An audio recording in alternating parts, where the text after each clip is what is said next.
안녕하세요. 돈 좀 아껴보려고 합가했다가 이 인생의 쓴맛을 보고 도망친 30대 여성입니다. 티끌 모아 태산이 재산에만 해당되는 줄 알았더니 스트레스도 똑같더라고요. 작은 것들이 모여 제 일상생활을 완전히 무너뜨리는 기분이었달까요? 남편과는 지인의 소개로 만났습니다.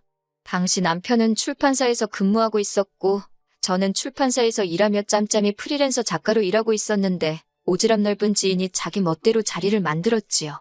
4살 차이면 궁합도 안 봐도 된다고 너스레를 떠는 남편은 처음부터 저에게 적극적으로 호감을 보이며 들이댔어요. 저는 대학교 졸업 후 연애를 한 번도 하지 않아서 그런 남편의 대시가 싫지 않았고요. 그렇게 한 달 정도 알아가는 시간을 갖고 저희는 사귀게 되었습니다. 남편과 연애를 시작할 때만 하더라도 저는 26이었고 남편은 30이었어요.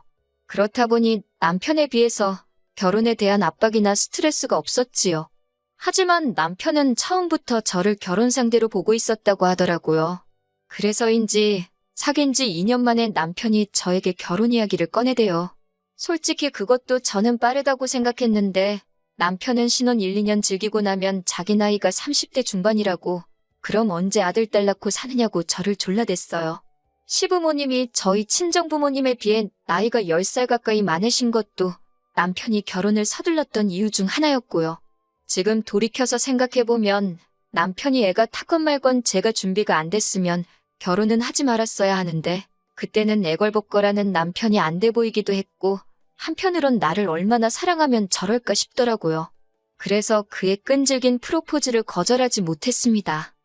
그런데 막상 결혼 준비를 시작하고 나니까 남편이 모은 돈이 7천 남짓이더라고요. 물론 7천만 원이란 돈이 작은 건 절대 아니었지만 저 역시 모아둔 돈이라곤 4천만 원이 전부였으니 처음엔 빠듯하게 하면 된다고 생각했는데도 준비를 해나갈수록 답답하더라고요. 그런 와중에 하루는 어머님 아버님이 저와 남편을 집으로 부르셨습니다. 솔직히 저희를 집으로 오라고 하셨을 때 떡 줄 사람은 생각도 않는데 김칫국 마신다고 하잖아요? 제가 딱 그 꼴이었습니다. 어머님 아버님이 은근히 빨리 결혼했으면 하고 남편을 통해 하신 말씀도 있었고 그러니 지금이라도 도와주시려고 하나 보다 그런 기분 좋은 상상을 하며 시댁으로 향했어요. 하지만 어머님이 꺼내신 말씀이 생각지 못한 것이었습니다. 저와 남편에게 학가를 제안하셨거든요. 사실 어머님 아버님 재산이 얼마나 되고 그런 건 지금도 전 잘 모릅니다. 궁금한 적도 없었고 관심도 두지 않았어요. 그래도 저도 보는 눈이 있고 들려오는 게 있으니 어느 정도 추측은 할 수 있었지요. 적어도 어머님 아버님 두 분이 살고 계시던 단독주택은 몇 억은 갈법한 것이었습니다. 물론 그마저도 빚이나 대출이 있던 건 나중에서야 알게 되었네요. 아무튼 어머님께선 어차피 집이 1, 2층으로 나뉘어져 있으니 저희더러 들어와 살라셨습니다. 한 3년 들어와 살면서 가족끼리 친해지고 돈도 바짝 모아서 나가라고요. 솔직히 어머님 말씀을 듣고 여러 가지 복잡한 마음이었습니다. 대출을 안 받으면 이자를 절약할 수 있는 데다가 어머님 댁에 살면 월세도 아낄 수 있었으니까요. 그러면 정말 어머님 말대로 돈 바짝 모아서 3년 안엔 뭐가 돼도 되겠다는 생각이 들대요. 그런데 이 이야기를 친정부모님께 하니 특히나 친정어머니가 말씀하시길 학가는 쉬워도 분가는 어려운 법이라며 잘 생각하라는 겁니다. 하지만 친정어머니도 저를 강하게 말리지는 못하셨는데 그게 저희 친정이 사정이 여의치가 않거든요. 친정어머니 입장에선 당신이 달리 도와줄 방법이 없었으니 차마 끝까지 나서지 못하셨던 것 같아요. 그렇다고 학가를 하게 된 게 친정어머니 탓이란 이야기는 절대로 아닙니다. 친정어머니의 말씀과는 별개로 저는 당시 빠듯한 예산 때문에 돈에 대한 욕심이 물이 올라있던 상황이었거든요. 그래서 시댁에서 살면 어떤가, 옛말처럼 벙어리 3년 귀머거리 3년 하고 말지 그런 아니란 생각을 했어요. 그리고 회사에서도 눈치 빠르고 일 잘한다 소리를 듣고 지냈으니 시집살이도 비슷하게 잘 해낼 줄 알았지요. 어머님께서는 비록 한 집에 살지만 살림은 따로 했으면 좋겠다며 저에게 혼수를 해오길 바라셨습니다. 남편과는 상의 끝에 허례허식의 상징인 예단이라던가 예물도 생략하기로 한 상황이었고 혼수도 서로 자취하면서 쓰던 거 가져다 쓰자고 얘기가 되어 있었는데 뜬금없이 어머님이 혼수를 말씀하시니 당황스럽더군요. 어머님은 식기세척기를 놔라, 스타일러도 필요하지 않냐 별의별 걸 다 들이대셨지만 저는 고민 끝에 냉장고랑 세탁기만 드렸습니다. 그랬더니 어머님께서 왜인지 꽤나 실망하신 눈치였어요. 그렇게 냉장고랑 세탁기가 들어오던 날 하마터면 어이없는 일을 겪을 뻔했습니다.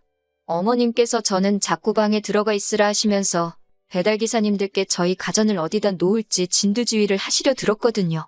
결국 어머님의 강요에 못 이겨 방해한 이분이나 있었을까요? 도무지 안 되겠다 싶어서 뛰어나오니 이게 웬걸 어머님이 쓰시던 냉장고가 떡하니 저희 주방에 와 있는 게 아니겠어요.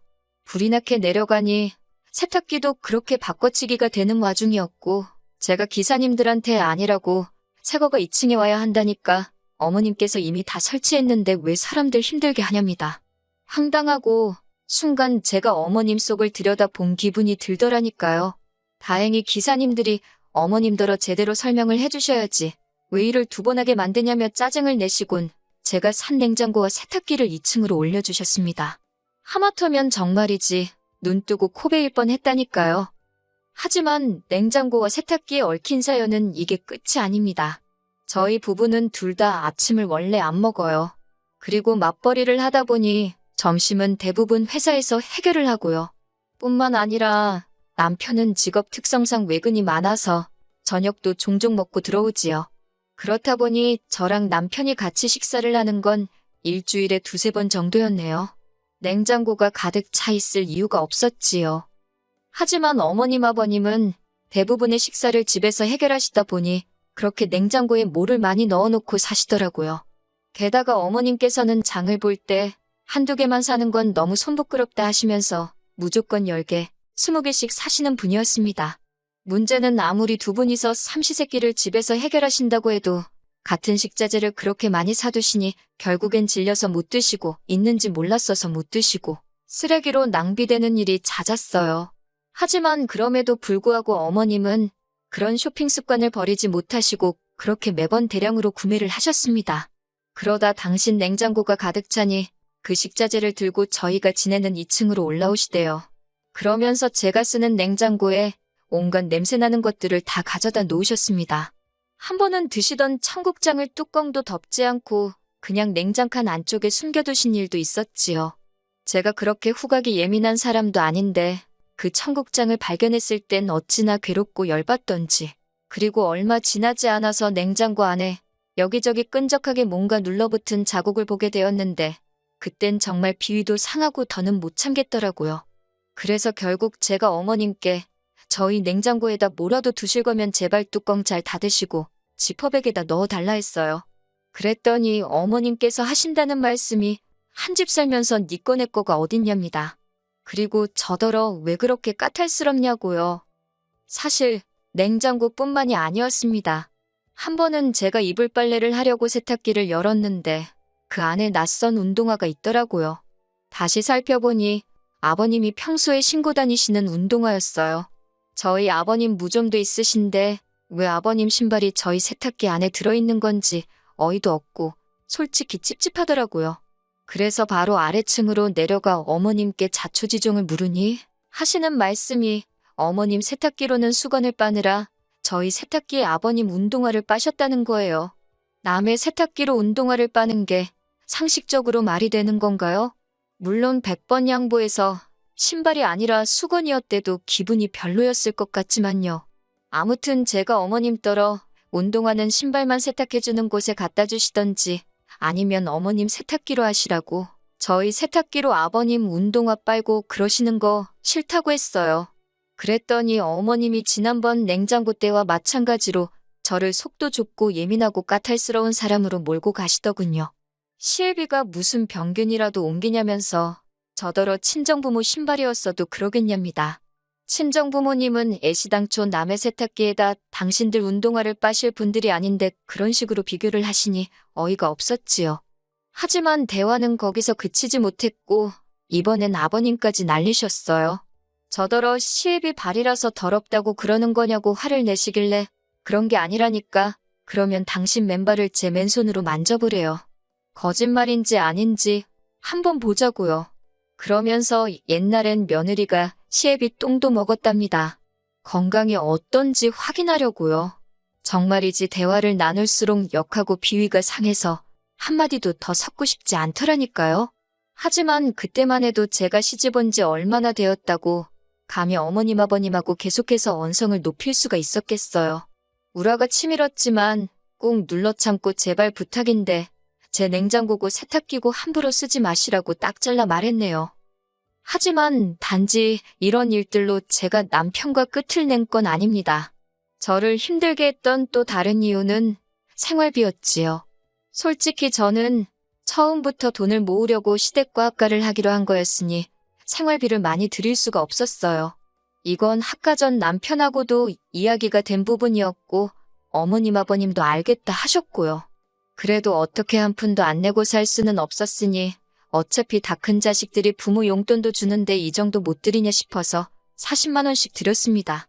참고로 어머님이 저희 식사를 챙겨주신다거나 청소를 해주신다던가 그런 거 하나도 없었습니다. 1층과 2층은 어머님이 멋대로 올라오셔서 휘젓고 가실 때를 제외하곤 완전히 다른 두 개의 공간이었어요.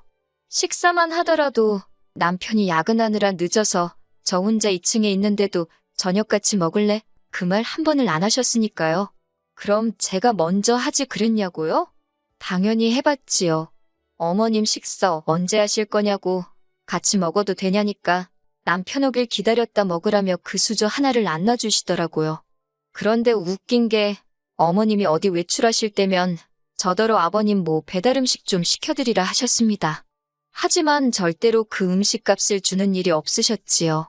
게다가 특히 저희 냉장고를 마음대로 쓰기 시작한 이후로는 저희가 냉장고에 넣어둔 과일도 고기도 말도 없이 가져다 드시고 하다못해 칫솔치약 같은 생필품도 멋대로 저희 걸 가져다 쓰시대요. 심지어 저희 때문에 가스비고 뭐고 2배도 넘게 나온다며 저한테 5만 원만 주시고는 나머지는 알아서 내란 식이셨는데 어머님 아버님은 두 분 다 집에만 계시고 저희는 맞벌이를 하는데 그럴 리가 없잖아요? 이 밖에도 여러 가지 이유가 있었기에 실제로 따져보면 합가한 게 저희한테 유리한 게 하나도 없었어요. 웬만한 오피스텔 월세값만큼은 나가고 있었다니까요. 하지만 결정적으로 제가 3년을 채우지 못하고 분가를 결심하게 된 건 어머님이 사람들 앞에서 저를 대하시는 태도 때문이었습니다. 아버님이 장남이시고 또 저희 남편이 외아들이라 그런 건지 집에 손님들이 자주 오더라고요.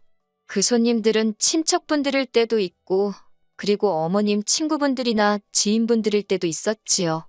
평일엔 제가 출근을 하니 그나마 나은데 문제는 주말이었습니다. 남편은 주말에도 출근을 해야 하는 일이 종종 있었는데 아무래도 영업직이다 보니 어쩔 수가 없었지요. 그런데 어머님이 어떻게 귀신같이 남편이 늦거나 없는 날만 골라서 그렇게 주변 분들을 집으로 부르시대요. 그래놓고는 저한테 이거 해라 저거 해라 심부름을 너무 많이 시키셨어요. 그래서 나중엔 손님 오는 날이면 일부러 귀가를 늦춰보기도 했는데 그러면 여지없이 어머님 주변 분들 입방아에 오르내리기 일쑤였습니다. 그러면서 늘 하시는 말씀이 그 여자들이 나를 뭐로 보겠냐. 며느리한테 시애미 대접도 못 받고 산다고 흉볼 거 아니냐. 저를 싹싹하고 착한 며느리라고 여기저기 자랑해놨는데 자기 체면이 뭐가 되냐고 제 탓을 하시대요. 그게 어찌나 스트레스던지 그뿐만이 아니었습니다. 제가 주말에 친구를 만나거나 친정에라도 가려고 하면 눈치를 그렇게 주시더라고요. 친정 문턱 달아 없어지겠다고 하시질 않나. 그렇게 맨날 친구들 만나면 돈은 언제 모으냐. 한 2년 가까이 그렇게 시달리며 살다가 돌아보니 돈은 돈대로 모이지도 않고 저는 저대로 스트레스 때문에 살이 6kg도 넘게 빠졌대요. 그래서 남편한테 더는 이렇게 못 살겠다고 대출을 받더라도 아니 반지하에서 시작을 하더라도 나가자 했습니다.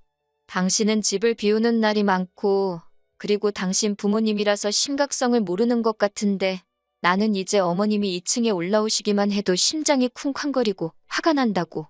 그랬더니 남편이 고작 한다는 말이 그렇다고 이렇게 나가면 앞으로 어머님 아버님하고 불편해서 어떻게 지내냐는 겁니다. 나갈 땐 나가더라도 풀건 풀고 나가야 하지 않겠냐고 시간을 좀 가져보재요. 하루도 더는 못 견디겠으니 이런 말을 하는 거라고 내 말 못 알아듣겠냐고 제가 소리를 질렀습니다. 결국 이러다 내가 어머님한테 무슨 짓을 할지 모르겠다고 악을 쓰니 그제서야 남편도 표정이 심각해지더라니까요. 그리고는 한 일주일이나 지났나 남편이 어머님 아버님께 제가 너무 힘들어해서 분가하겠다고 말씀을 드렸나 봐요. 그랬더니 어머님이 난리가 나신 거지요. 당신이 시집살이를 시키기를 했냐, 뭐랬냐, 근데 뭐가 힘들다는 거냐고. 그럴 것 같으면 저더러 혼자 나가 살랍니다. 그런데 여기서 남편이 보여준 태도가 문제였어요. 며칠 전만 하더라도 제 편을 들어주던 남편이 어머님의 말에 동조를 하더라고요. 자기가 봐도 어머님이 저를 힘들게 한 건 딱히 없는 것 같은데 제가 그냥 시자로 시작하니까 무조건 색안경을 쓰고 보는 건 아니냐고요. 그리고 그 이유를 알게 되는 데는 오래 걸리지 않았습니다. 어머님이 남편한테 차를 사주셨더라고요. 남편이 그렇게 사자고 졸랐는데 제가 집부터 사야 된다고 안 된다 했던 차였습니다. 어머님이 차 사주는 조건으로 저를 잘 달래라고 했대요. 제가 남편더러 어머님께 차 돌려드리라니까 저더러 진짜 왜 이렇게 꼬였냐입니다. 그러면서 절대 안 된다고 하대요. 그래서 제가 그럼 헤어지자고 했습니다. 나는 친정으로 갈 테니 그리 알라고요. 남편은 제가 허풍 떤다고 생각했던 모양이에요. 기어이 이튿날 어머님이 사주신 차를 끌고 출근을 했더라고요. 그런 남편의 뒷모습을 보고 있으니 어찌나 허탈하던지 저는 짐을 쌌고 용달을 불러서 세탁기랑 냉장고도 실었습니다. 어머님께선 그 광경을 보시더니 저더러 끝까지 이렇게 해야겠냐고 한마디 하시대요. 뭐라고 받아쳐서 한 방 먹일까 생각하다 그냥 건강히 잘 지내시라고 인사 한번 드리고 제 짐만 싹 빼서 나왔네요. 남편과는 혼인신고가 되어 있지 않았는데 별다른 이유는 없었어요. 아무래도 둘이 공동재산으로 형성한 재산이 딱히 없다 보니 오히려 돈 관리하기 헷갈릴 것도 같았고 세금에 대한 지식이 별로 없다 보니 혼인신고를 하면 괜히 폭탄 맞는 거 아닌가 하는 무식한 두려움도 있었거든요. 그런데 참 다행이다 싶더라고요. 그렇게 남편과 갈라서게 된 지 벌써 3개월이 넘었습니다. 그리고 얼마 전 우연히 저희 소개팅을 주선했던 주선자를 마주하게 되었지요. 주선자는 저를 위로한답시고 제 손을 양손으로 꼭 잡더니 그래도 어른들하고 살면서 가풍도 익히고 좋은 경험이 되지 않았냐면서 자기가 개인적으로 저희 남편을 알아서 하는 말인데 그렇게 괜찮은 남자가 없다면서 어머님 아버님 돌아가시면 어차피 그 재산 다 저랑 남편한테 돌아오지 않냐고 혀를 차면서 저더러 성질 좀 죽이지 그랬냐고요. 그런 소리를 듣고 있으니 지인 입을 확 고매버릴까 싶더라니까요. 지인더러 나중에 꼭 시어머니랑 합가해서 오손도손 살아보라 했습니다. 그러면 분명히 나한테 사과하고 싶은 순간이 올 거라고요.